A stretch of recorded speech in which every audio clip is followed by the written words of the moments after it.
Welcome to How to Survive, the show that teaches you how to survive the stuff that can kill you. Like a cyanide pill, or a gun, Oh, or a bomb cycle. oh man. And the stuff that just makes you wish you were dead. Like celebrity sex tapes. Or getting clubbed. Oh. Or heated rivalries. Oh man. Some of those things don't sound too bad, but maybe they are. In context. Yeah, right. You know what's not in context? Our song? I don't know, is it? It's out of context. Let's listen. Our out of context song. Ground is shaking under our feet. Mountains on fire, flooding in the street. Can't breathe the air, can't fight the feeling. Goblin down, Xanax ain't the way to be dealing. Gotta do better than just getting high. We gotta stick together if we're gonna survive. How to survive. How to survive. Hello.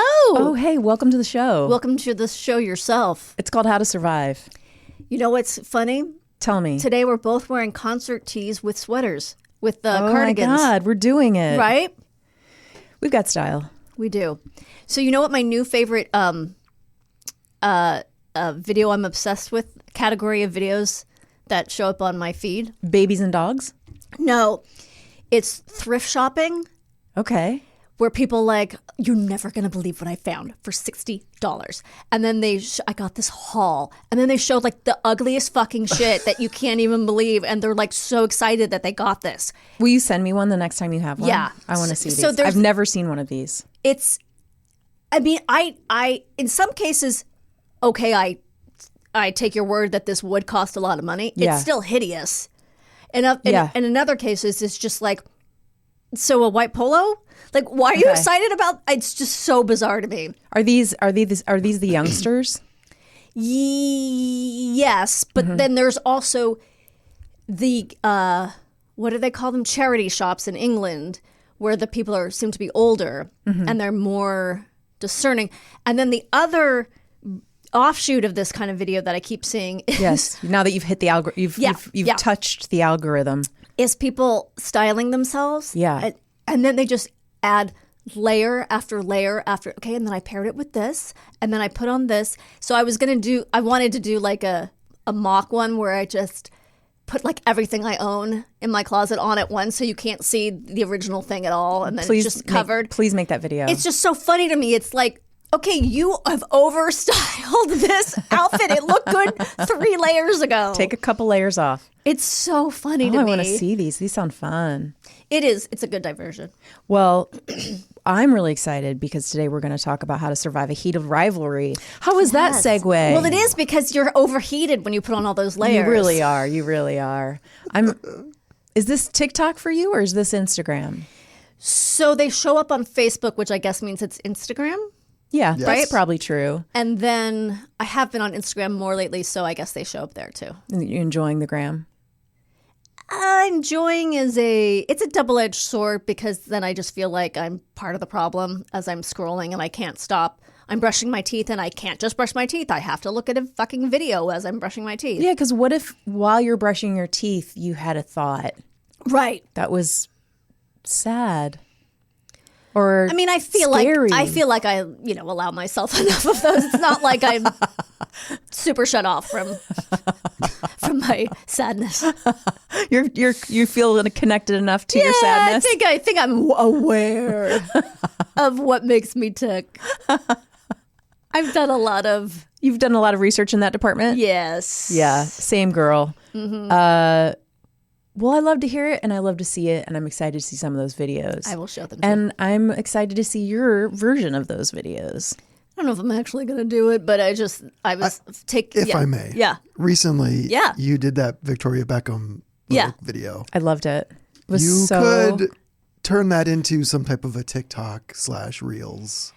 I've thought, you mean doing Victoria Beckham? Or Well, yeah, you could. Or I think you have a mind that would serve you well in that realm for sketches or whatever. Yeah. I'm so on the fence about whether that's... I don't have a need to perform. It would only be... I don't need to be internet famous or even internet. I'm just trying to get work. Well, let me so just I'm just say, trying to, you know what I mean? I reopened our TikTok for How to Survive. Oh, okay. There's no videos on it right now. I need to move some of our content on there, but I realized I kept getting these alerts in our email that said like so and so likes your account, and I was like, What account? what account? And then I opened it and realized the kids had created an account through our email, through our podcast email at some point with one of our foster dogs as the picture, and we're using it to get onto TikTok surreptitiously. You know, Your kids are going to be fucking geniuses. They're going to... I hope they're gonna be at some point, because right now I didn't mean it like that. What I meant was... things are not looking good. Based on the 5-week progress report of their They're going grades. They're going to use their sneakiness in a... in a way to save the world. No, but in a way to be gainfully employed. Let's hope. Let's go for that. Yes. Let's aim for slow horses. Let's aim for Slough House, kids. Yes. Wow, house. Let's get him into Slough House. Jesus. Yeah. I remember one time when Benji was little, he was really obsessed with garbage trucks. Yeah. And he'd run over in his little diaper whenever and bang on the windows, because we had these long windows at our apartment, and he'd be like, twuck, twuck, twuck. Mm-hmm. You know, a lot of toddlers go through like a big truck phase. It's kind of universal. It's required. Yeah. Some girls probably do too, but I know it's very popular among the boy crowd. Oh, there's like hours of YouTube videos where people just watch them with their kids because like it's so entertaining for them. Yeah, so he liked the in-person version. And my mom goes, well, maybe he'll be a garbage man someday. And I go, well, I'd like for him to aim a little higher, but... What a thing for your mother to say. Wow. I'm blue collar. Maybe she was like, there's benefits, there's steady work. You're never going to not need garbage people. True. I've given up trying to be inside that brain. With all the plates. Yes. I need to ask, who here has seen Heated Rivalry? Yes. So I've now seen 3 episodes. Oh, nice. Garen, you've seen it all, right? In one sweaty sitting. One sweaty. I went through a pack of cigarettes. Had to change the blankets a couple times. Oh, several. Plastic sheet. Yeah. Oh, I'm getting disgusting. towel I'm down. sorry. This is what I got from the show. You know that Russian guy? Yeah. He's an asshole. Oh. You know how I know that? They say it about 12 times an episode. He's an asshole, right? He's an asshole, right? Yeah, he's an asshole. Yeah. You're such an asshole. Even when he's not doing anything that particularly, he's just being kind of like flirtatious and like a little bit sarcastic. And the guy who is boning him is like, you're such an asshole. Yeah. How is this news to you? This is like the whole point of the character. But anyway, I thought it wasn't as bad as I thought it was going to be. You thought it was going to be terrible. I thought it was going to be terrible, and I thought for some reason I was under the impression that the actors would be very amateur, and they weren't. Okay. They're believable. They're good. Did you watch it alone or with Jimmy? Oh no, he would not watch that. I don't think. I watched it alone. He wouldn't watch it because I don't think he would have any interest in it. okay, and he wouldn't be game even if you were just like, just watch it with me. There are other things that I say, just watch it with me, and he's like, no, I don't have any interest in that. Okay. I mean, usually it's science fiction, but Yeah. Okay, so you liked it more than you thought you would. It's very one note. Did you find it hot? Yeah, I did find some of it hot. It's not as hot as Fellow Travelers, which is what's his face, I don't know. Jonathan Bailey and Matt Bomer. I haven't seen that. Yeah. Is that really hot like this way? Like this, I guess, I don't want to say the word graphic because that doesn't feel right, but it's very like you're seeing a lot of sexuality happening on the screen. Yeah, I mean, there was much more to Fellow Travelers than the show. It's in-depth plot. Yeah, it's like, about development. It's about the violet scare. You know, the Red Scare, the Violet Scare in the 50s and 60s. It's like a whole saga. So you felt more invested in those characters? Well, yeah. I mean, this show is very on the surface. Can I tell you about my experience versus Sven's? Yes. Okay, so we watched it together. One of us enjoyed it. One of us did not. Okay. Would you like to know who was who? Or do you want to guess? I assume you enjoyed it and he did not. Correct. So, but not for the reasons you might think. Okay. Like, he was like, that was too fast. He's like, I go, so you needed more foreplay? And he was like, yeah. He goes, they just jumped at it. Well, because they're gay guys. But for Sven, that is like not.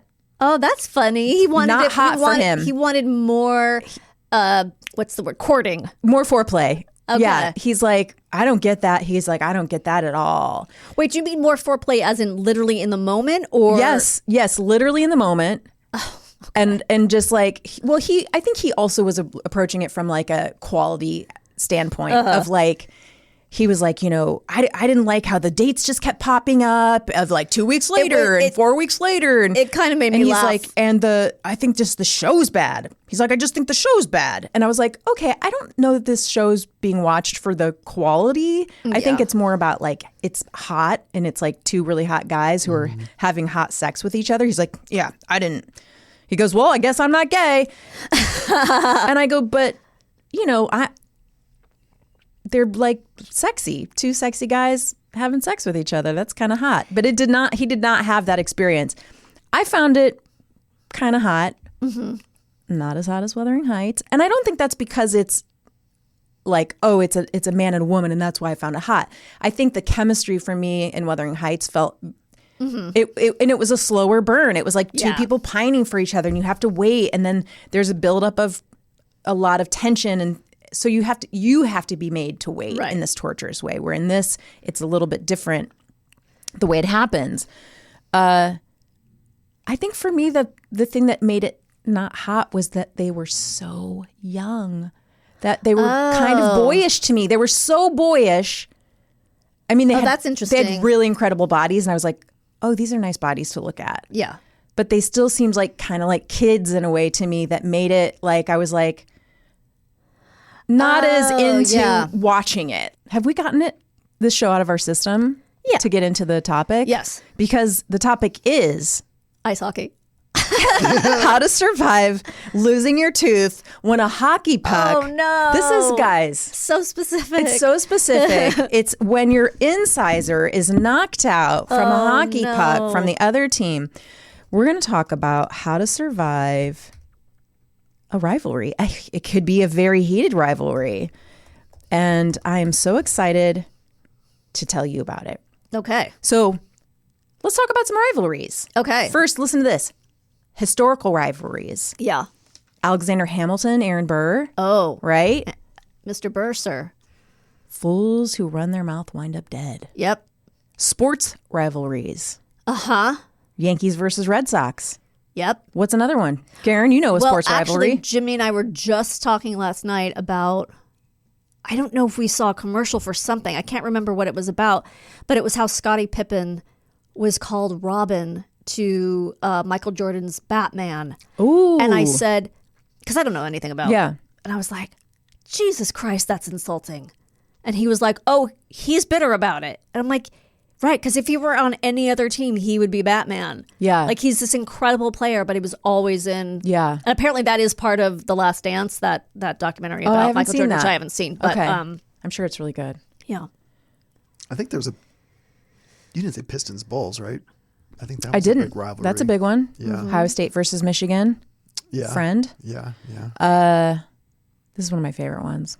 Hollywood rivalry. Joan Crawford versus Betty Davis. I mean, I saw the Ryan Murphy show. Did you? No. The documentary?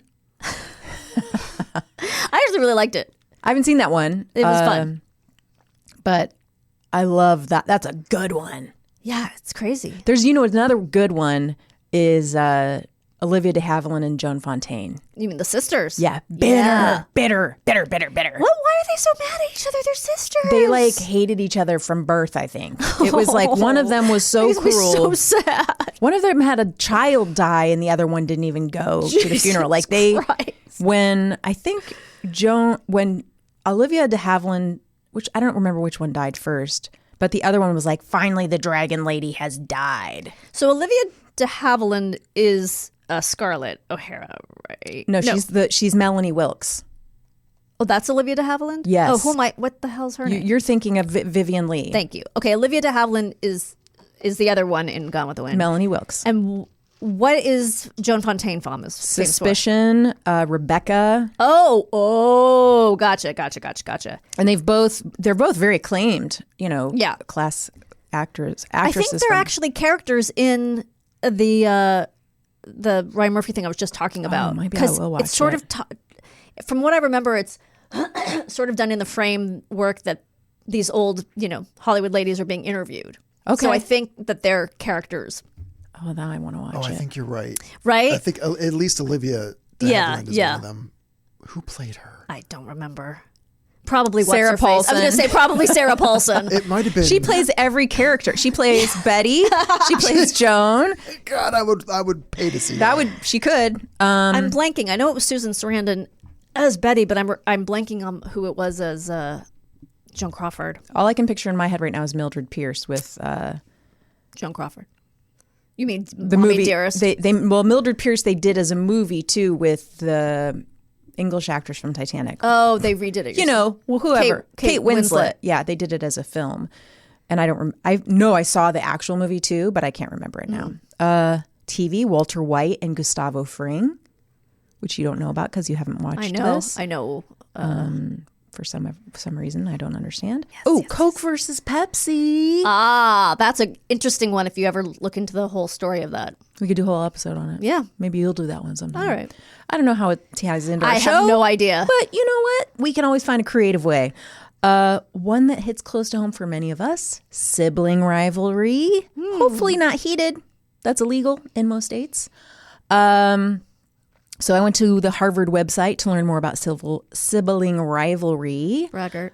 Yeah, I mean, You got in. I got to the in. website. I could get in based on my GPA. I could get into the website. Nice. Here's what I found out: totally normal, and it can be healthy and help push children to be better. But there's a caveat: too much fighting and competition can be bad and have permanent effects on how the child views themselves and relationships in the family. So some is good, too much not so good.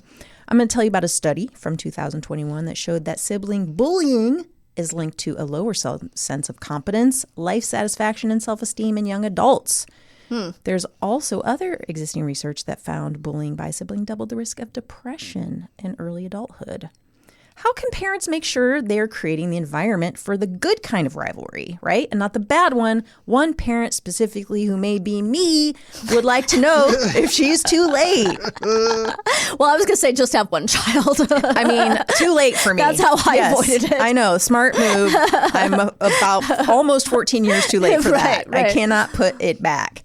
Here's some tips. We've got the tips. We've got the tips. We've got the Yeah, we've got the tips. Compare and despair for your child. That is. Every kid is different. I'm just looking at you funny because someone just said that phrase to me Yeah. for the first time a week ago. Oh, was it me? No. I say it a lot. Nope. I say it to my husband a lot. Compare and despair. I say, yeah, because he does that. He does a lot of but this person has figured this out. Resist the temptation to compare one child to the other, especially in ways That's gotta be hard. that make one child seem better than the other. I actually read this Guardian piece that I'll try to remember to put in the newsletter because I'm not really going to talk about it on this. Well, I'm going to talk about it right now, but I didn't put the research into this. Okay. Where a researcher has done years and years and years of research on sibling rivalry and found the number one most damaging thing you can do as a parent is to compare your kids. And it's I'm sure. very hard to do. And I'm also sure it's hard not to do that. It's really hard not to do it. We really try hard. Bias. Especially when they're twins. Yeah, forget it. Bias BS. It's totally normal that at one point you may feel super proud of one child or find another one a total pain in the ass sometimes. But be careful about what you say and do. Your job is to communicate that you love and value all of your children, even Equally. if Denise really sucks. Yeah. Oh, Denise is the worst. Denise is a pain in the ass, right? I mean, it's not her fault she was named Denise, but still. Right. You kind of did it to her. Or you have siblings who are very different in age. So like the teen wants to be alone in their room, but the young one like wants to be all the time with the teen. Oh boy, I want to hang out with Billy, right? Yeah. So you can't just let them figure that out on their own, right? You've got to sort of help them navigate that situation and help them figure out how to compromise with each other. Help them learn how to communicate. Celebrate their strengths. Even the most mediocre kid has something they're good at.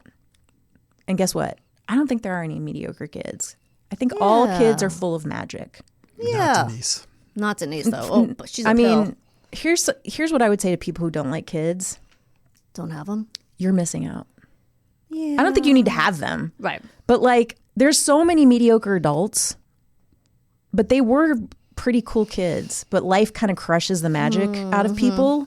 But every child like has something that they're good at. Every kid has magic in them. I think they could be good at drawing or skateboarding or armpit farts. Sure. You got to celebrate what they're good at. Denise can't even do that. No, fucking Denise, man. She claims she lacks the proper friction under her I arm. know. It's just like bullshit. You know what she's She's good a at? horse girl? She's good at sucking. She is. She's good at like getting on everyone's nerves. Do not rank the strength of your kids. This goes back to the celebrating strengths. Like, I wish you would just do a sport like your sister. She's so good at sports. Look how happy it makes her. Did you see how good Carol did on her math test, Denise? So I'm sure you don't do that out loud, but do you do it in your head? Me personally? Yes. Yes, of course. Right. I can't, it's hard not to. I don't know how you wouldn't. I don't know any parent who would honestly say, I feel equally about every child all of the time. Right. And I 100% dole out equal amounts of love all of the time. Right. Find me that person. Please tell us how you do it. Here's another one. Let them follow their bliss. Stop trying to get Denise to be like Carol just because Carol, or more likely you, studied physics at MIT. Doesn't mean Denise wants to. Denise wants to do nail art right now. Leave her alone. I was going to say sign spinning. But Maybe that's the next. I mean, nail art actually probably cool. requires a lot of talent, It does. It's not easy. patience. It does. You got to have hands that don't shake. You're going to do it in a million years. All right. I'm going to list a couple others and then I'm going to move on because not all of our listeners are parents and I don't want them to feel left out. Okay. Spend one-on-one time with each child. Spend time together as a family in which each kid gets to choose the game or activity. Have ground rules for how people are treated in your family. So this one kind of makes me laugh, you guys, because I feel like whoever wrote this is a smug parent with one child. I know that's not you, person, Danielle, at least in public. I think you're very measured and realize that one kid is Oh, I feel like, if I can just interrupt for a second. Yes, please. Like I cheated. Like I feel like I haven't completely done parenthood because I have never had to deal with the sibling thing.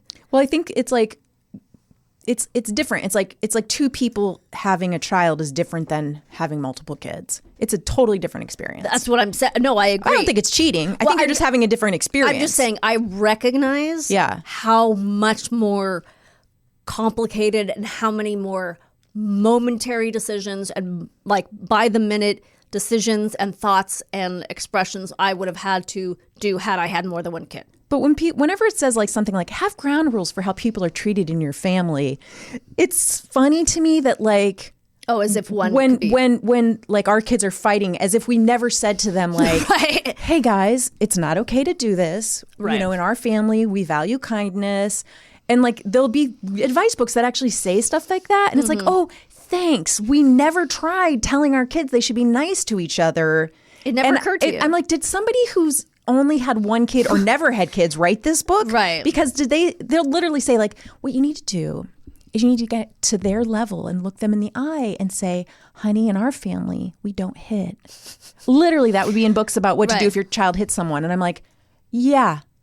I did that. Like, that's the fucking first thing I did. Of course. Give me a break. Okay. So, what do you do if you find yourself in a rivalry as an adult? Okay. Well, there's the healthy kind, right? So, there are work rivalries they can be very healthy. I looked at a survey from Resume Lab, which is probably one of the most valid places you can go to look at a survey. Resume Lab. They asked 1,000 Americans, over 1,000, 1001. about workplace competition. And over 80% experienced competition with a coworker, and around 70% of them considered it constructive and friendly. Okay. And this other review in 2022 said that rivalry, that word isn't so easy when you say it a lot. No, it's like world or It's like rivalry. Rivalry generally boosts motivation and performance, but more importantly, significantly improves your chances of getting promoted. Oh. So But they want to see you fight it out? well, it's considered more like you're both trying to do your best. Okay. You're not pitting. It's not the rivalry where you're pitted against each other. It's more like you're like, oh, this person's really good at their job. I want to be really good too. Okay. You know, like it's everybody's trying to work to the best of their abilities. Like I would consider, I would say you were my rival in a good way. Like we work at the dish together. I know how funny you are. I know you're going to be turning in such great jokes every day. That's motivating me to be even better. Okay. That's an example of a healthy rivalry, right? It's like, I got to be at the top of my game. Right. Because this person who's, my back's to her back, her stuff's going to be so good. I can't just turn in junk. Right. That's an example of a healthy rivalry where you don't feel pitted against each other. You feel like, I've got to be my best. Right. It's more motivating than if it's like, if everybody around you is just being lazy and doesn't care, is that very motivating? Right. I mean, I have personal pride, so I think I'm still going to do well, but am I going to work as hard as if people I know around me are doing their best? It's like when your kid is in a class or soccer or ballet or anything, and you say to them, like, you never want to be the best person there, because you're not going to improve if you're the best. You want to have someone to try to measure up to. It makes you better. Yes. Like you're saying. Yes. I don't know if I've ever had that conversation, but because there's always my son, who's very into sports, has a friend who's such a superstar that he's always in the same teams with, that it's just already there. It's already built in. Right. That it's like, well, this kid is so good. This is his BFF? No, but he's in the same friend group. So it's like, well, you've got him to sort of make you feel like you have to work harder. Yeah. It's already instituted in there. What if your rival is your partner? Oh, see, that's what's interesting about Heated Rivalry, because I didn't realize that. I mean, I got the title. Yes. And I got that they were on different teams. This is I'm saying before I saw the show. Yes. I got that they were on different teams and that they have a relationship, but I didn't realize they're actually like head-to-head rivals. Yes. So that is an interesting aspect of it. I think it is it does make the show more interesting. Yeah.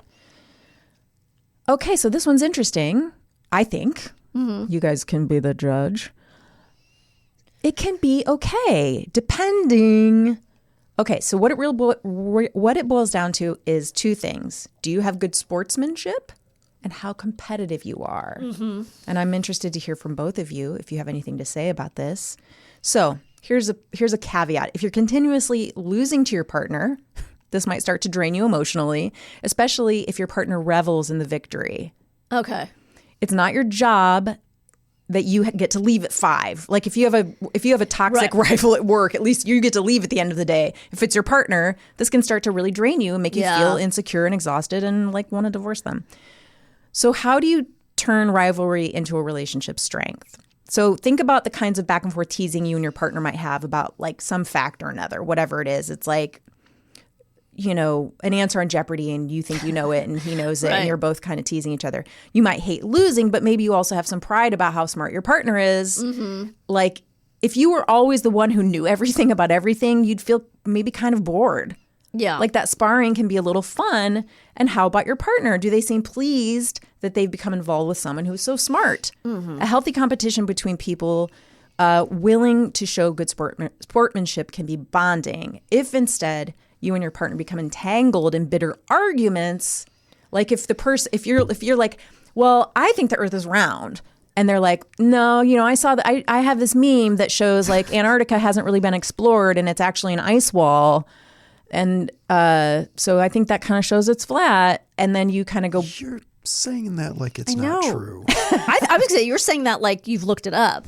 well, I've seen some memes that my brother's posted on Facebook. Oh, for fuck's sake, I forgot. so- In between toilet throwing, he's he's proving that the world is Look, flat. he's into the memes. But if when you sort of go, look, wait, we have all these images from space, and it's pretty verified. Fake news.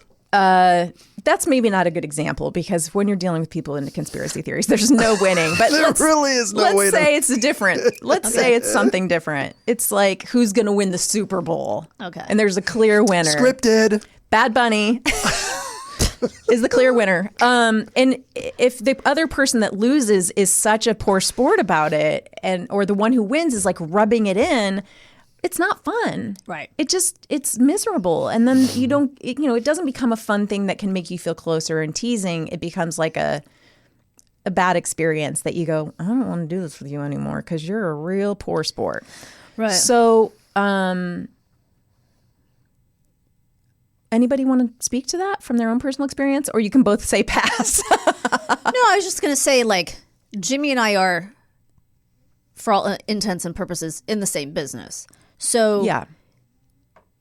there wasn't really a rivalry as such because he was so far ahead of me in stand-up when we Yeah. met that it wasn't competitive. Right. But there's definitely, it's not a non-issue that he's much more successful than I am. Right.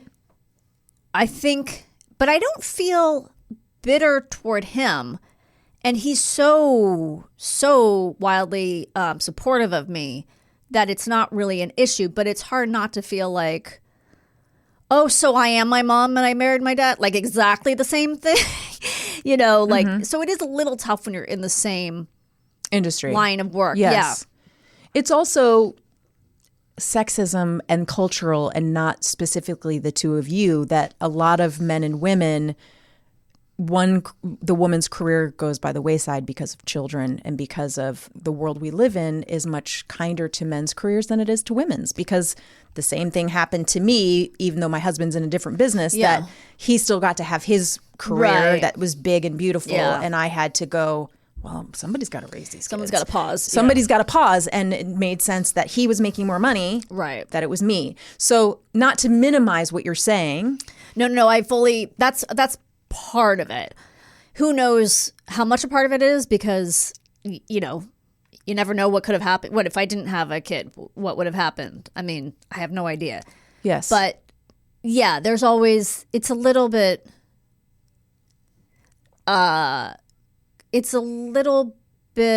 challenging being in someone's shadow. Mm-hmm.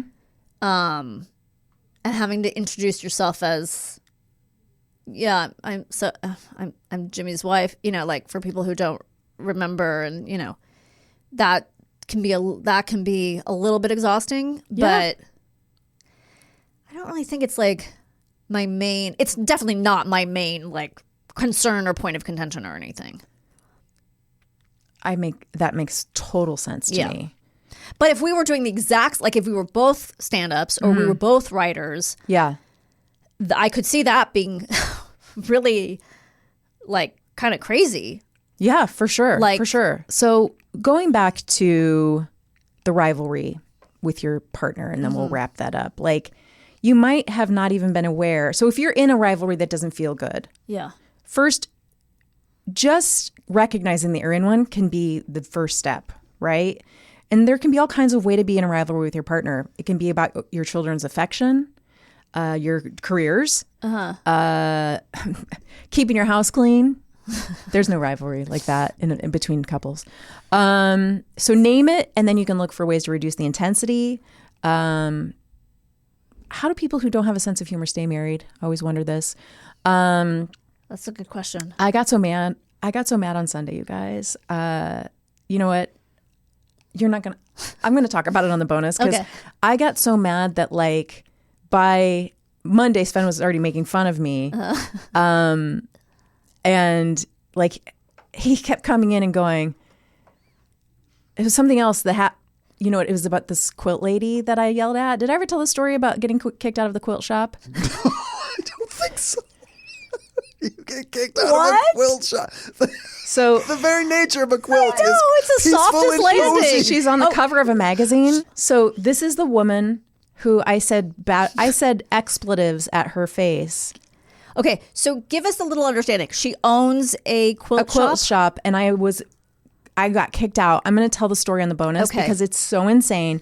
But when I saw her on the cover of the magazine, it comes in our mail. He goes, "Oh, did it happen on a Sunday?" Because I got so mad on Sunday. So the point is, he could make fun of me. Like, I was in such a rage, and then a few hours later we could laugh about it. Right. Like, that's I think how I can stay married is that we can make fun of ourselves. The point is, reframe your rivalry as a reflection of how similar you and your partner actually are in your interests and personality. Like, turning this ugly test of who's better into a friendly sparring contest can be a way to reframe it, right? Right. Or maybe you just have insane toxic arguments and then great makeup sex. Like, maybe that's your deal. Either or. I don't know. That reminds me, did we already talk about this, about Justin Bieber and the Haley, his wife, when she got the Vogue cover? And then he said, this reminds me of the time I said when I was mad at my wife, and I said, you'll never get the Vogue cover. Yeah, I remember that. And then he goes on to say, which is nice, that just shows me, I was such a jerk. And I feel so terrible that I did this. And, what I was really craving was connection and closeness and intimacy. But instead, it's all therapy. It's such a funny, first world argument. You'll never get the cover of Vogue. We can all relate to that. It's so funny. So he goes on and uses all this therapy speak about how bad, what he really wanted was intimacy and connection and blah, blah, blah. Mm-hmm. But I was like, oh, that's nice that he's acknowledging that. Mm-hmm. But I'm like, all you had to fucking say was congratulations on the Vogue cover. He still made it about himself. Yes. He still made a whole pair. It was still really toxic. Weird. It was still toxic behavior. And and narcissistic. And he, quite predictably, got a lot of shit about it. So it's like, can you just leave your, can anything be private? Can you and your wife just have this discussion offline? Why does this have to be online? It's it's only going to blow up in your face. You could just keep it all private. Or you could just say, congratulations. One word. Yeah. Okay, so I'm going to give you some how to survive tips. Okay. Because you might be in an unhealthy, toxic work rivalry. We talked about when it can be good and how it can help you. How about when you're in a rivalry and the other person doesn't know you're in a rivalry? I've had that happen. Oh, I've been in those. Yeah. I think that's mostly the ones I've been in. Yeah. It's always like some girl in high school that I'm like, oh, she's so much prettier than I am. Yeah. Oh, that one became real though, because then her boyfriend broke up with her to date me, and then it it got really heated. Not in a sexual way, but in a she wanted to kill me way. Oh, is this the one you had the fight with in the middle of the street? No, that was a different one. He was having sex with a lot of girls. So yeah, I guess I was in some high school rivalries that I didn't want to be in. Right. Once a different girl down the hall when I was at the other end of the hall goes, "You have a big fucking nose." And I was like, yeah, no shit. Do you think anyone is not aware that's me, that I have a big nose? Obviously. It was also much bigger back then because your face was smaller. Yeah, you're like in puberty. So the thing on my face that was the biggest. And yet still boys wanted you. Yeah. So it wasn't really. I guess I was cool. I think you're still just really pretty. I don't know that was the truth. I mean, I was ridiculous looking. But I had a rivalry in stand-up who, again, it was one-sided. Yeah. Who I was like, oh, she's like a prettier, younger version of me. And it kind of drove me crazy. And then she had a lot more success. Will you tell me who it is off mic? Sure, of course. And then a friend of mine wanted to bring her as his +1 to our wedding. Mm-hmm. And I was like, absolutely not. Right. Like, it was the only Bridezilla thing I did. I was like, you absolutely cannot bring her as your +1. I think that's fair. Choose someone else. Yeah, I think that's fair. Yeah. I wouldn't have wanted that at my wedding. Yeah. I wouldn't have wanted do I have rivals out here? Denise. That bitch. Okay, so this is just okay. You're in a rivalry at work that's toxic, right? Maybe Denise takes the credit for work that isn't her own to try to impress the boss. She tries to make you look bad by pointing out your faults or spreading malicious gossip. Fucking Denise. That's not have you guys had anything like that? No. I've had all kinds of terrible things happen at work, but like I don't think I had anything that insane. No. Okay, so this is from a website called Propeller, and its focus is business consulting. I don't know. This is maybe just like a front for money laundering, but Right. I'm still going to take some of their advice. So their number one thing is find a trusted confidant to vent to and then leave it behind. Sure. Yeah, that's easy. Cultivate a positive focus on what you can control. Okay. So I think they're saying is like, don't get caught Right. up when Denise is pulling her bullshit. Just focus on your job. Denise is gonna Denise. Denise is going to Denise. Can I add to that? New t-shirt. And then in little, and then fucking Denise. How to survive. Hashtag how to survive fucking Denise. Okay, so can I read this next sentence to you? Because it's some of the most ridiculous corporate speech I've ever Okay. heard. And then we're going to translate it. Okay. Foster a wraparound support structure of those key influencers around your colleague. When they know your value, you'll inhibit their ability to tarnish you. Could you imagine that you work at places where they talk like this? This is my nightmare, is that you work at a company where you have meetings and they say these words out loud. Well, not only that, but at some point, that wasn't the way whoever wrote this would write or speak. But they made them tailor it to sound like this. But they eventually probably became second nature to talk like this. It's like weird corporate jargon that I don't understand. What I think they're saying is like form an alliance. Yeah. In Survivor speak, is they're like form an alliance. Right. So Denise can't like fuck you over. Yeah. Because you're gonna go to other people. It sounds nice, but what you're really doing is going to other people and going, Denise, Whisper campaign. Denise is trying to fucking destroy me. Right. This is what she's doing. Right. And you're getting people on your side. Yeah. It's like when you think the government's going to kill you, so you tell someone like, I am not suicidal. Yeah. I am, just in case this happens in the next month. It's This is why I'm wearing the foil hat on my head. right. It's not because it's fashion. Right. It's wild that a sitting U.S. congressman or senator, whatever he is, had to say that. Yeah. And that's insane. Who was it again? I forget. Was it Matt? It was Massey, wasn't it? Yes. The Republican who tends to, His team had to say something like that. just said this. It's I don't know it. I don't know the story. Because he's siding with, is it about the Epstein. thing? He's like, just putting it on the record that, because he's going against Trump. Just putting on the record that I'm not suicidal. I'm not, like, it's fucking crazy. Like, I just got my brakes checked. Oh my God. Not specific, but I'm building a bunker. I have several carbon dioxide detectors. I don't have a cyanide pill anywhere on me. Should we send him a backpack full of rocks? Yes. Okay. I just got my brakes checked. That's a classic way to do it. So good thing you did That's what I that. see from the movies. Model the change you want to see. Support and mentor other women when you have the opportunity. Nice. I think this was also written for women, but also like if you're a man, you can also support and mentor women. But not in that way. No, not with like a not with like closed looks doors. like your ass needs a lift. Here, I'll hold it up for you. Looks like you need help with that golf swing. Let me Yeah. just stand behind you. Do you need a back massage? That was my old boss. Oh my God, Christy. Jesus. I'm good, thanks. I'm only 19. My shoulders are still very relaxed. Except when you come close to me. Yeah. Make intentional career choices. Figure out what you want and strategize how to achieve it. Okay. Go after what you want. Denise is Yep. your job. Yeah. Right. And your man. If you're not careful. Denise being Denise. That's not what we said. No, I said Denise is going to Denise. Denise is going to Denise. That's better. Yeah. Can rivalries kill you?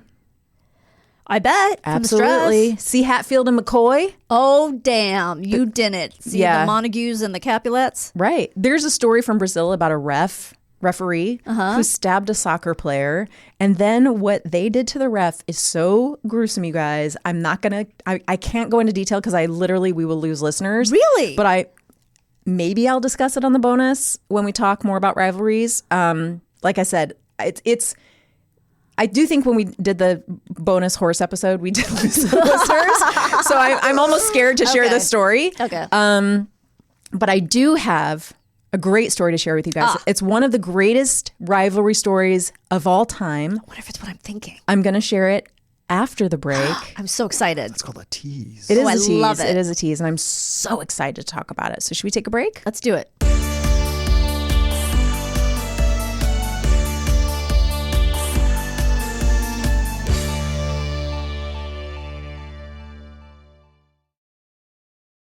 Hey, welcome back. Welcome back yourself. Did you have a good break?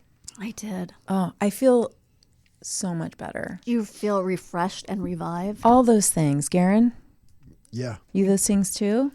Yeah. I got the soap in the bathroom. Smells pretty good. It's on my hands. They It changed it smells out, give you some new refreshing. good. Yeah, it's some almost citrusy something or other. It smells pretty good. I like it. You a body wash guy? I use Olay moisturizing body wash. Oh, you're my mom. And then a friend of mine got me this soap for Christmas that smells like Fruit Loops. Oh, no. You mean it's supposed to smell like Fruit Loops? Yeah, it's supposed to. Oof. It smells real good. But it's mostly, what I realize it's lemon, which you don't think that's what Fruit Loops that's smell like. But interesting. it's like, this is heavy lemon smelling. No, thank Does it you. stay on your body, this odor? I don't think it does. Okay. I don't, because I've worn it. I've used it a couple of times. Like, that's not an everyday thing. Only when you take a milk bath? Just when you're treating Just yourself? when I'm treating myself, Yeah. do I throw on the the Fruit Loops Toucan Yeah. Sam? Yeah. He flies Okay. around when you wear it. How's your, your skin looks great. How's the routine going? Oh, yeah. Keeping Good. up on I've it? been pretty consistent. Nice. Yeah, I could not think of that word. Yeah. Threw in three I'm pretty. not used to using it. I'm just thinking about eating Fruit Loops. You like Fruit Loops? Well, I haven't had them since I was a kid, but they were good. I don't know that you'd like them now. I bet I would. Yeah? I may have had them like babysitting, not like a whole bowl, but I may have just taken some out of I could see myself just taking some out of a box. Yeah. But when you were kids, did you get the variety packs? Sure. Of cereals? So there were 3 of you. So maybe it worked out. But I remember that there were an odd number of sugar cereals in the variety packs. So it would always be a battle between me and my brother. Because there were only, unless you count Raisin Bran, which I didn't. Don't count those. Even though there's lots of sugar in it. So there would be like 3 sugar cereals and only 2 of us. So it kind of would suck. Yeah. Sibling rivalry. Sibling rivalry. There you go. Yep. Welcome back. We were just discussing sibling rivalry. We sure were. And now we're going to talk about one of the all-time greatest rivalries, Okay. I think, in history. All right. You guys Can we can. guess? What's that? Can we guess? Or is it a surprise? I don't think she wants us to guess. I don't want you to guess. Okay. We'll say our guesses afterwards. Okay. Let's say- Okay. I'm going to guess Say correctly. yes. Say you can guess when I'm done. I'm going to ask you to buckle up. Oh, No. boy. No. Put on your mittens. Oh, I wasn't going to guess this. We're traveling back to the Winter Olympics. Yep. Back when Danielle and I were just babes of 20, and many of you weren't even born. Yep. The year was 1994. Yep. We were sad about Kurt Cobain, happy about Nelson Mandela because he was the first Black South African president. Friends debuted. Wow. Pulp Fiction came out. My favorite albums were Hole, Live Through This, and Jeff so Buckley, good. Grace.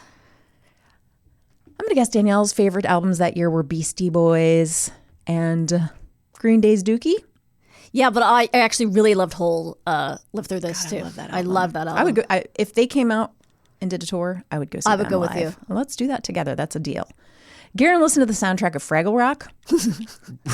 Probably. I don't know. What were you listening to when you were? How old were you in 14. 1994? So I was what? 14. Oh, you were listening to music. What were you into at 14? Celine Dion. Probably. What was that? 14 is that's high school, right? Yeah. Like freshman year? Freshman year. I did have a rap phase, but that was in like 6th and 7th grade. I don't remember. Maybe certainly Counting Crows. Oh, that was a big album that year. August and everything after. Yeah.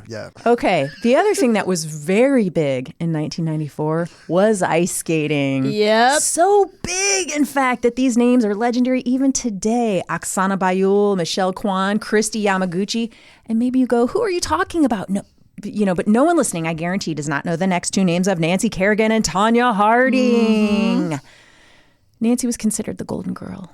She was graceful and elegant. She was definitely the favorite. Yes. She wore these gorgeous costumes, and she had an all-American look that everyone loved. Tall, thin. Very thin, sparkly costumes, beautiful smile. And she was considered the unquestioned favorite to win gold at Lillehammer, which is in southern Norway. I had to look that up. And this is in February of 1994. Now, let me describe Tonya Harding. So her style's more athletic, based in power and strength, less traditionally elegant and feminine looking. She was the first woman to land a triple axel in the sport, the first American. So there was this suspicion, right, that her flouting of this traditional gender conforming was hurting her chances because the judges were so socially conservative and old-fashioned, and they still are. Like, it was a big deal for Johnny Weir to be so flamboyant. Okay, so even today. I have a comment to make about this. Yeah, let's hear it. Because of this whole Ilya quad god doing the backflip. Okay. Everyone then brought up Bonali, the French black ice skater, Surya Bonali. Yes. Who also did a backflip when it was illegal. Right. And she was in that time period too, right? The 90s, 94? Yeah. I don't know if it was that year, but it was around then. I think it was, but go ahead. And I've seen people say like, well, she wasn't as feminine, so she got discriminated against. Ice skating is an artistic sport. It is supposed to be artistic. It's not enough just to be athletic. You're not being discriminated against because you don't get as high scores in the artistic if you're not, quote unquote, feminine. It's not about being feminine. It's about being artistic. So I just think it's a bullshit argument to say, oh, they can't handle it. No, it's a sport. It's a highly athletic sport, and it's an art. Correct. They do get judged. Right. However, this is a murky area when you talk about if they're being judged based on smiling the whole time, but the men are not being judged for smiling, the gender norms. But you also have to be artistic as a man. But the differences are very. But why do the women have to smile the whole time and the men don't? The women don't have to smile the whole time. I just watched all the ice skating in the Olympics. The women don't have to smile. They have to be art. They have to be expressive. Okay. It's not about being smiling. It's about being expressive. But maybe in 1994 things were different. Well, they weren't because, as you're saying, Tonya Harding wasn't as valued because she didn't have the artistic side. She was a good athlete. She wasn't an artist. Okay, but can we agree that the art is being judged under gendered stereotypes of why is it more artistic to be elegant but not athletic? These are... I don't know. When you watch a ballet, the women are elegant. I don't find that offensive, that the women are elegant and that they're judged for being elegant. It's the same thing on the ice. It's supposed to be an elegant or artistic in some other way sport. For instance, the young lady who just won, I would not say she's elegant. Alyssa, whatever her name is, Lou, the American who just won. She's not elegant, but she is artistic. So you have to have both. But I think what I'm saying is I don't think Tonya Harding is she was not elegant. She was not elegant at all. Well, I don't agree. Okay. So back to the story. So not only was she under suspicion that she was being judged harshly because of touting or flouting, I guess, these traditional gender norms, but also the judges are historically very socially conservative and old-fashioned. And she didn't look the part. That part, I will say, that's fair. She was not lean. She wasn't, she has muscular legs, right? very muscular. So she didn't necessarily look the part. So that part I understand. That's what allowed her to do the triple axel, right? Right. The strength to be the first person to do that. Mm-hmm. She also choreographed her routines to rock music like ZZ Top and Frankie Goes to Hollywood. Mm-hmm. Again, the judges love classical music. Right. That's all changed too, but yes, you're right. At the time, Nancy Kerrigan was doing like Phantom of the Opera. Right. And music that the judges liked. Yes. And she was also blue collar and wore hand-sewn costumes. That's what I was going to say. Poor. She didn't look like what America wanted. She had bad hair, bad skin. Yeah. One thing I thought was very interesting, Nancy Kerrigan didn't come from wealth. She came from middle class. Both of them had bad teeth. They both had tiny teeth. I was listening to a great podcast, You're Wrong About, because they do two-part episode on this story. I didn't get to hear all of it, but they were talking about how they both were like afflicted with tiny teeth. And their words, not mine. Such a weird phrase. But tiny teeth. Everything about teeth is class in this country. And Nancy her family recognized she had to get her teeth fixed. It was hurting her chances. Oh, so she got caps. She got caps, bonded. She got bonded. And what happened with Tanya was she was skating in a competition, like some big competition, when I think she was around 15. And somebody watching was like, I'll pay $6,000 for you to get your teeth fixed because this is hurting you. Which is, your teeth are so bad. I agree, ridiculous. It's ridiculous, but great that someone helped her. It's the reality. Yeah.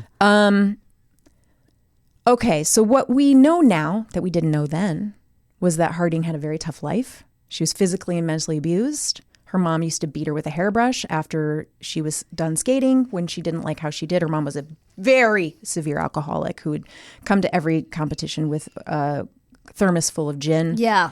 And if she placed 5th or 6th, she would say, it doesn't count. Who cares? You should be first. She was sexually abused by a stepbrother from the age of 5 to like 15. Jesus. And there's a story about how when she had her first date with Jeff Gillooly, who she ended up marrying, she was getting ready for the date and was home alone. And her stepbrother showed up, who was at that point an adult. And she was like, you can't be here. Nobody's in the house. You're not allowed to be here when nobody's here. Mom and dad are at work. And he's like, they won't care. And he's all drunk. And he's like, kind of give me a kiss. And she's like, all right. So she kisses him on the cheek, hoping he'll leave. He still won't leave. She's like, you can't be here. I'm getting ready to go. And he's like, well, I'll just stay until you're going to leave. And then he like pushes her down on the chair and tries to, assault her. She calls 911. The police show up. The police are like, is everything okay? Say yes if everything's not okay, kind of thing, like in code. And so then she says, yes. And the police show up. They're going to charge him, with molestation, attempted rape. Her mom and dad then come home from work or whatever. And they're like, you're going to put him away for life. And you're just making this up. You're going to ruin his life. And then they tell him, she's not going to press charges. She's not going to press charges. And that's when Jeff Gillooly shows up for her first date as a teenager. Oh my God! With the sirens, in the middle of all that.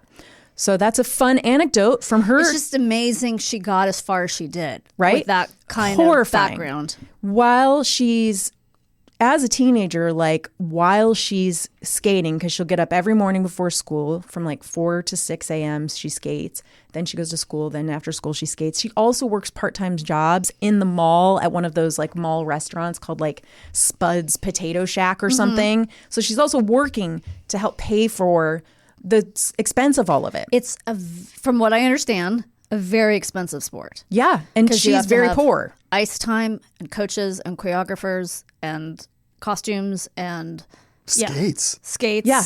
Oh, yeah. Yeah. Now, listen, I'm detailing her circumstances not to exonerate anything that's about to come. Right. Just to lay the groundwork to the events that come next in the rivalry between these two different and very talented athletes. I don't think I knew most of that. And I saw that movie and I don't really remember Tanya, it. But so good. I don't remember any of that. That kind of makes me. It could go on. Okay. I just feel more sorry for her than I think I did.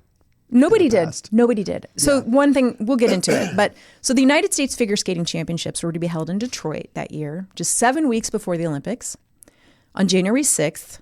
January 6th, Oh, guys. boy. I think That date. they planned it, right? They were like, you know what, we're going to do it. It's going to be on the anniversary of the Kerrigan attack. We all know the day. After finishing up training in the Cobo Arena. Now, this is just days before the figure skating championships. This isn't the Olympics, but this is an event before the Olympics. Okay. Kerrigan was attacked by a masked man with a baton just above her knee. The plan was to take out her knee. Right. But these guys were so inept, luckily, they just gave her a really bad bruise. So now, lucky for her, I say lucky because imagine the terror she felt, right? That just somebody comes up and it's horrifying. attacks her. And then she had to apologize for how she responded. That part always pissed me off. That's also awful. And it's also a reflection, and we'll talk about this, of how women are treated in the media. Yeah. They say it was going for okay. That would have ruined her Olympic chances. It would have ruined her whole career. But he was such a dodo, right? So he did little damage. This isn't in her favor, though, that there's a film crew that happened to be there. And captured the moment of her crying out, why? Which became somehow in the media, why me? No, she did say why me. She didn't. You can watch it. She says, why? She says, why? I feel like I remember that. But she apologized saying, I shouldn't have said why me. I should have said why anyone. She never said why me. You can look it up. It was mischaracterized. Wow. Yeah. Well, because I felt like even if she did say why me, she didn't owe anyone any apology. Yeah, why However does she you need react to think about the in other a trauma, however you attack, if you said, whatever you say, I mean, as long as you don't say the N-word, like when you're being attacked, but like you're in trauma. You're in a traumatic situation. I wonder how it got changed. Oh, that's so upsetting. Okay, so this became a huge media punchline. Yeah. So she's the victim of a terrifying assault. The world responded by making fun of her because the world hates women. Yep. So she couldn't compete in the national championships, but she would still recover in time for the Olympics. So I thought it was the Olympic trials. It wasn't the Olympic trials. It was the national championships. Yeah. Okay, so I just remembered that wrong. It's okay. It was a while ago. It was a long time ago. You know what? We'll extend the But grace. for people who are younger, Yeah. it was a huge story. I mean, all over. Like if you didn't know anything about ice skating, you knew about ice skating. Everybody after knew story. this, and so immediately Harding's the one that is suspected, and she won gold at that championship. Right. Harding did. So it was the day of the championship. So Kerrigan didn't compete. No, because this is a few days before the championship. Okay, got it. So she didn't compete. All right. Harding, at this point, Harding's immediately the suspect. She's being interviewed by the FBI and the police, but she still gets named to the Olympic team because they don't have any proof yet. Like they don't have any. Right. So she and Kerrigan are now both on the Olympic team. Right. Awkward. So I want to explain to you guys who don't know this, who weren't around at this time or too young to remember. Everyone was glued to their sets. Yeah. So you have this period of time, like 6 weeks between this and the Olympics, where I think her ex-husband, Galuli, is a suspect. Oh, he was her ex at this point? He was her ex, but he still lived with her. But it was, okay, so this, what we're in now is not like it was then. It was a monoculture. It was a thing where everybody was tuned into the same things. Mm-hmm. We don't have this anymore because even like right now we're talking about Heated Rivalry, but there's probably a lot of people listening that are like, yeah, I don't know what that is. Never heard of it. Never heard of it. Sure. That's not what that time period was like. We Right. all watched a thing and everybody watched it. Water cooler. It was water cooler Yep. TV time. Like I was trying to think of something that would be akin to what this would be. I mean, maybe the Bad Bunny thing where it's like everybody kind of knows about it and talks about it, but there's still a lot of people who are like, I don't know, like imagine if like, and this doesn't even compare, but imagine if like Blake Lively and Justin Baldoni did a live Who's Afraid of Virginia Woolf on every network, like, and we were all going to watch it, like that nuts. Okay. Do you know what I mean? Yeah. What a dump. I would love to see her do Virginia Woolf. It would just be ridiculous. That's from All About Eve. What a dump. That's from All About Eve. That's from Virginia Woolf. Look it up, Karen. So, what a dump. Yeah, because it's... That's Elizabeth Taylor. No, it's Betty Davis. Find out for us. Please. Please, I beg you. And you know what? Our heated this is our rivalry, and I'll be Guys are happy gonna for come to you blows over it. if you're right. But I hope I'm right. So for 6 weeks, it was the joke on every late night show. It was on. I bet every week SNL did a sketch on it. I bet every I'm week. sure Victoria Jackson was Tanya Harding. Tanya Harding. Yeah. 79 million people tuned into the women's short final, which at the time was the 6th highest total of all time viewership. Mm-hmm. Like it was just after MASH finale. Oh, you're not saying Olympics. You're saying Of all time, of oh everything. my God. Okay. Okay, so while this is happening, Yeah. the bumbling criminals confessed. So it's Hardy's live-in ex-husband, Jeff Gillooly. Yeah. Remember who she went out with for the first Yeah. time when she's 15? And he looks like a weird, creepy cop with this big mustache. I don't know how much older than her. Yeah, he I don't is, remember. but he's older. It was also perfect that his name was Gillooly. I mean, it sounds like a guy who can't get one thing right, and he didn't. Yes, and her bodyguard, Sean Eckhart, who I think was somebody she'd gone maybe to high school with. He's like 26. Why did she need a bodyguard? Maybe they all had bodyguards. So they admitted to hiring these two Dumbledores, Shane Stant and his uncle Derek Smith, to assault Kerrigan. And they were supposed to get paid like 10 grand, but then I think Jeff only gave them $1,500. Right, right. Where's Jeff Gillooly getting his hands on $10,000? I mean, that he's never seen that much money in his life. So Jeff gets 2 years in prison. The rest of them get 18 months for their roles in the assault. Okay. So the question everybody wants to know, did Tanya Harding have any knowledge of the attack? Right. Okay. So her claim was that she only found out about her former husband's role after the event. Right. But she did admit to withholding the information. Right. Which in her home state of Oregon was not an offense. Really? Correct. It's not obstructing justice or covering up a crime, or? Well, then after the Olympics ended, a grand jury found that Tanya had participated in the plot, but she wasn't charged. So I don't really know. I didn't have time to get into that grand jury testimony, but I'm curious. I'm curious about that. Yeah. How on earth could she not be charged? I mean, so I guess it's like you can be found guilty but not charged. It's one of those weird things where it's like you're guilty but there's not enough to charge you. I don't understand. I'm not a litigator. Yeah. She was eventually convicted of conspiracy to hinder prosecution's investigation into the incident. Okay. So that idea that like you knew stuff and you didn't tell us, Right. it made it harder for us to bring the bad guys in. And did she do time for that? I forget. She got probation for 3 years, 500 hours of community service, a $160,000 fine. And I think what was probably the worst thing that happened to her was that she was banned from U.S. Figure Skating Association for life. Because remember, she'd been on ice since she was 4 years old. Yeah. She loved it. And it was her whole life.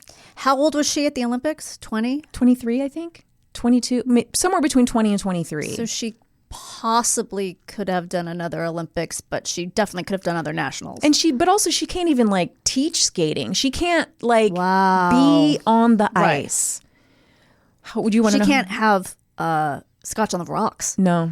She it was can't. that She bad. can't go into 7-Eleven and get an icy. She can't look at diamonds.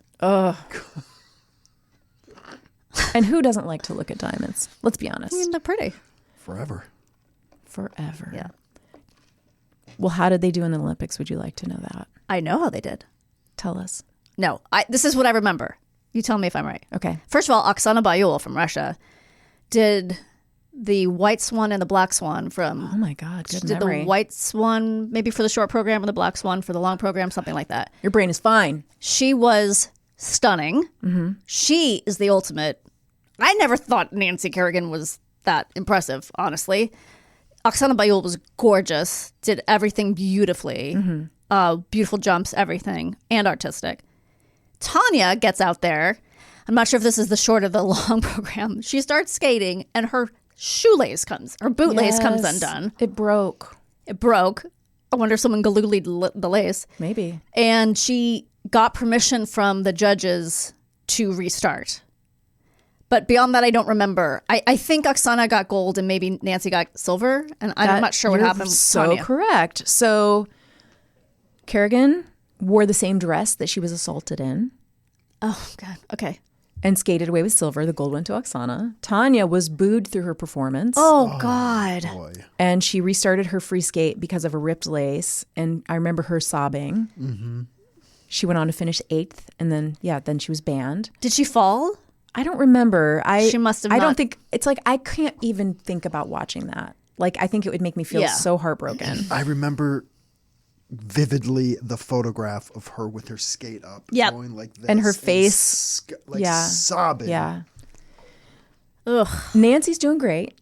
She's married. She married her agent, had 3 kids. She got into the Skating Hall of Fame. She went on Dancing with the Stars. She wrote a children's book, and she still skates.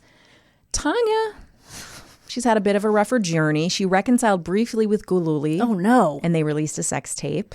That was right after. Right. Probably just for a money thing. She was arrested twice. In 2000, she was arrested after she hit her partner, Darren Silver, in the face. She hit him? With a hubcap boy. and punched him repeatedly.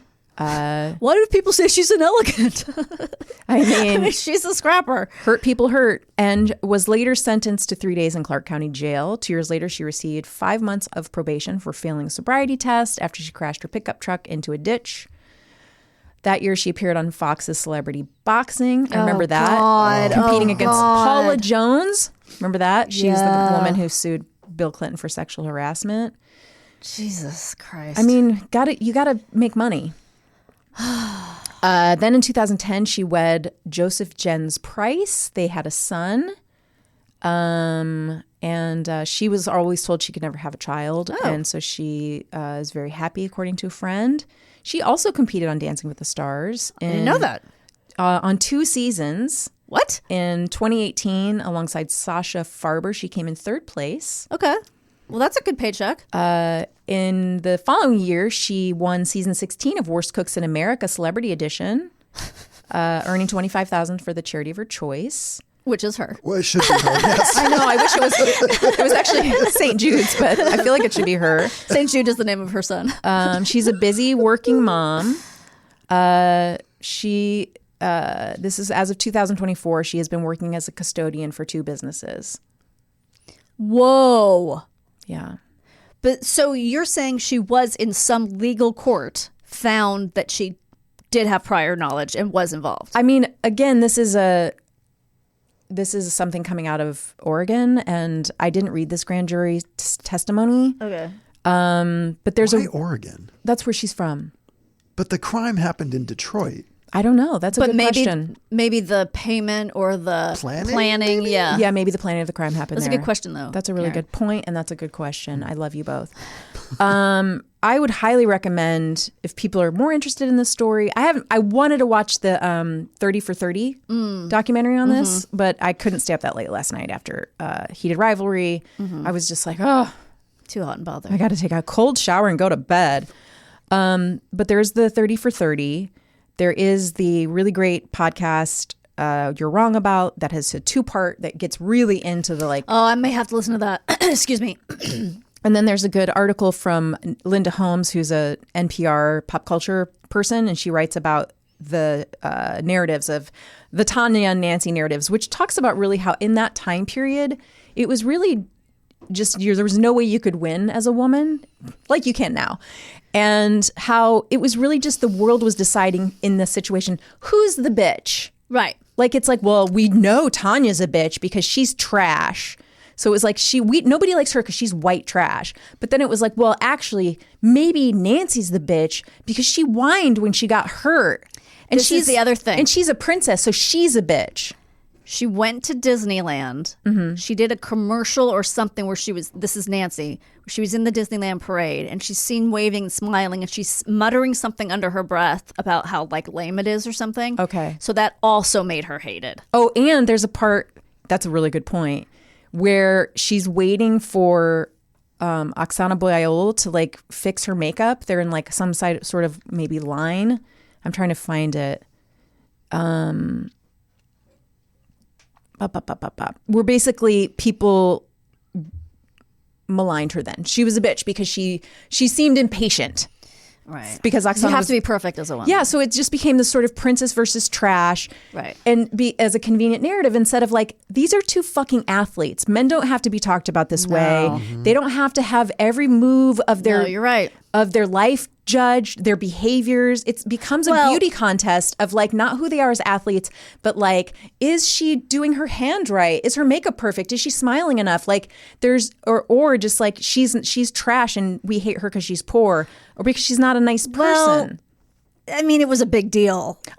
If she was involved in harming and potentially maiming a rival, I mean, that was something to be judged on. Absolutely. And it was very fishy. It did not. So, yeah, she was harshly judged on all those other things, but she was, probably, rightfully judged for seemingly being involved with, a crime. Absolutely. I think that's absolutely correct. But I think so much of the dialogue around these two was so coded in their behaviors. Yep. And what's an okay way to behave when you're female and what's a not okay way to behave. Totally. And it's really kind of staggering. I mean, you can look at like baseball, for example, like the juicing scandals. We don't talk about Sammy Sosa and Mark McGwire and them as cheaters. Or as, they were, yeah. They were 100%. No, they were talked about that way. But they're not working as custodians right now. They're right, not, because to be fair, I mean, they make more money. They made way more. I mean, but- you don't get rich being an ice skater. You don't get that's rich true. being any Olympic. I mean, obviously That's from the true. endorsements, right. You do, but even in ice skating, I don't know that there are like huge endorsements. It's not like being. Well, there's no know. Wheaties box Right. I mean, award really she anymore. may have been. Yeah, right. Nancy Kerrigan may have been on a Wheaties box, but I think Oksana Bayul certainly was. even though she's from another country, If I remember, I think so. I guess I could look that up. I'm sure Russia took all our money from her. Okay. I think it was Russia. Oksana? Yeah, it wasn't another Slavic country. I thought it was she's Russia. Russia. Yeah. Anyway, I think it's interesting as a story on its own. And I think it's also just an So interesting, yeah. kind of idea of how we look at people at the time and how we can look back on it, maybe with another layer and a little more nuance Yeah, absolutely. of how we view both of them. Both of them. So, Garen, what were you going to guess was the story? Alexander Hamilton and Burr. Oh, she already mentioned them, though. Oh, did you? Yeah. I didn't even hear At the that. top. She was quoting lines from the show. He wasn't listening.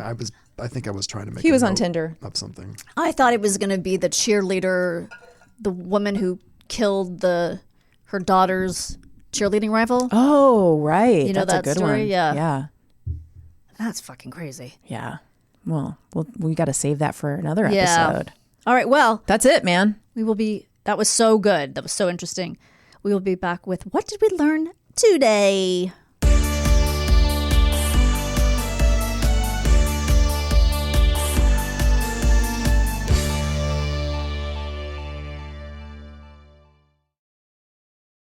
Chris, Yes. are you ready to learn what we learned today? Oh, so ready. Instagram is not the recommended treatment for sad thoughts. I think they're having a trial about that right now. Oh, right. Jesus. The stars of Heated Rivalry, Connor Story, Ilya, is 26, and American, and Canada's own Hudson Williams, Shane, is 25. Aw. Okay, so yeah. And obviously it takes place over several years because they keep doing 6 months later. Now we're in 2011. Do or you ever get something. to an iPhone? I don't know. We started in 2008, and I forgot for a second that it took place in 2008. Me too. When his dad goes, Yes. What his dad What goes, is that? what is this YouTube? what is this YouTube? I thought his dad was making a joke. And I was like, oh, he's being such a dad. Yeah, and then I had to remember realized- it was, Same. yeah.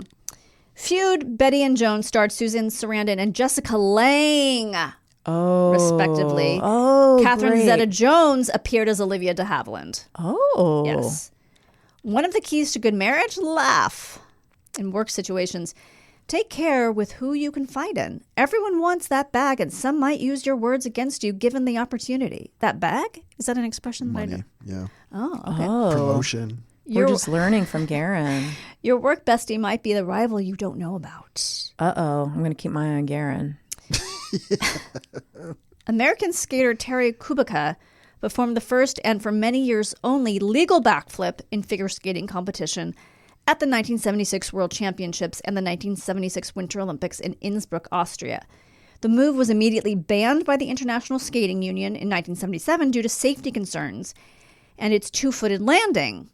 French figure skater Surya Bonali famously performed an illegal backflip at the 1998 Nagano Olympics in protest, landing on one blade despite a ban on the move since 1976.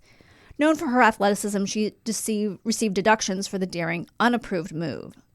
I also seem to remember Scott Hamilton doing backflips, but I think those were in, showcase performances, not in competition. Okay. After being attacked on January 6, 1994, Nancy Kerrigan was caught on camera crying out, "Why?" The distraught figure skater holding her injured knee was recorded screaming this phrase repeatedly as she sat on the floor surrounded by arena staff. People said Kerrigan cried, "Why me?" after being assaulted, a phrase that became iconic after Newsweek edited her immediate anguish screams of "help me" and "why" into that specific quote on their cover. Wow. Newsweek. The phrase was used to highlight her distress and in some media to mock her, transforming her from a skating princess into a target for intense office sexist scrutiny. Jesus Christ. That is horrible. The famous line, "What a dump," is spoken by Betty Davis as the character Rosa Moline in the 1949 film The Forest. Beyond the Forest, yeah. Beyond the Forest? Wait a second. So I'm wrong too. We're both wrong. It's not in Who's Afraid of Wait, the in movie? the scene. Wait, maybe it is. Wait. In the scene, she descends her small town life. She disdains her small town life while descending a staircase. While often associated with Elizabeth Taylor in Who's Afraid of Virginia Woolf, Taylor was actually referencing the original Betty Davis line. Oh. So you're right. I'm wrong. But you're kind of right. I knew it was Betty Davis, but I honest to God thought it was What About Eve. So I think what happened is I've seen people do impressions of her. Probably Martin Short, saying "what a dump," and because that's the movie I know her from, I conflated it and put it God, you were so confident. I was. I don't think you're the dick. only one that does that, though, because I searched that specifically afterwards. Yeah. And there's a whole Google's like, this is often misattributed to this movie, but it's really from this I mean, movie. I pictured it. Like I'm picturing the living room. Mm-hmm. It's crazy. 1994 Olympic figure skating champion Oksana Bayul was featured on a Wheaties box. Shortly after her gold medal win, Nancy Kerrigan was not, although she did get big brand endorsements from Campbell's and Disney. Jeff Gillooly is approximately 2 years older than Tonya Harding. They met in 1986 when she was 15 and he was 17. They married in 1990 when she was 19 and he was 21. At the 1994 Lillehammer Winter Olympics, Tonya Harding did not technically fall in her free skate, but she had a disastrous performance, stopping her routine to show the judges a broken lace, and later she two-footed a jump. She finished in 8th place after a chaotic performance plagued by equipment issues and emotional distress. Sorry to any and all Denises. It's not your fault, except you, Denise. It is your fault. Very funny. That might be one of my favorite ones I've done. That was really Denise good. One, yeah. Yeah, that's good. Way to toot your own Proud of horn. myself. You Karen. nailed it, Garen. Thank You nailed that, Denise, specifically. She deserved it. We love you for I it. can't believe that's not from All About Eve. I'm really like questioning my sanity. Watch it. I mean, Watch it. And maybe you're right. And No, everyone else is obviously I'm wrong. I'm buckle up. It's going to be a bumpy night. That's from All About Eve. Yeah, that's a good one. That's what I was conflating the two quotes. Yes. Okay. Jesus. And you know what? It's funny because "what a dump" is not the most famous line from Who's Afraid of Virginia Woolf. There's like a lot of really famous lines, but just that one from that movie and Elizabeth Taylor is just the one that's always stuck with me about that film. I love that. I love so that funny. film. It's such a fun I ride. blame Martin Short. Well, we can blame him for a lot. By the way, completely on another tangent before we go. Have you guys seen this guy on TikTok or whatever that does RFK Jr. as your sleep paralysis demon? No.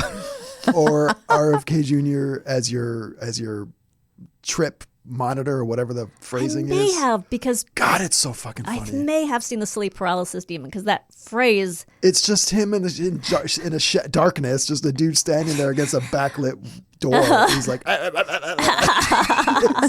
tell Cheryl. It's so Don't tell Cheryl. fucking funny.